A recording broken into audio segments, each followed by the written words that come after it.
જ્યારે ગુરુ દુર્વાસા રથ પર બેઠા ત્યારે તેઓ એકલા નહોતા બેઠા, પરંતુ તેમણે તેમના શિષ્યોને પણ રથ પર બેઠવા કહ્યું. શ્રીકૃષ્ણે આ વાત પર ધ્યાન આપ્યું નહીં, કારણ કે તેઓ જાણતા હતા કે ગુરુદેવ તેમની પરીક્ષા લઈ રહ્યા છે. કૃષ્ણે રૂકમિણીને રથ ખેંચવાનો ઈશારો કર્યો અને બંને એ રથ ખેંચતા ખેંચતા દ્વારકા સુધી લઈ ગયા.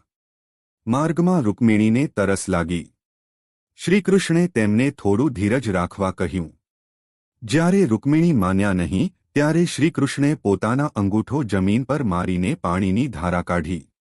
રૂકમિણીએ તે પાણી પીધું અને પછી કૃષ્ણને પણ વિનંતી કરી કે તેઓ પણ પાણી પી લે. રૂકમિણીની વિનંતીનું માન રાખવા શ્રીકૃષ્ણે પણ પાણી પીધું. આ જોઈ ઋષિ દુર્વાસા રૂકમિણી પર રોષિત થયા કે તેમણે અને તેમના શિષ્યોને પૂછ્યા વિના પાણી પીધું. આથી ગુસ્સામાં આવીને તેમણે રૂકમિણીને શ્રીકૃષ્ણથી 12 વર્ષ અલગ રહેવાનો શ્રાપ આપી દીધો.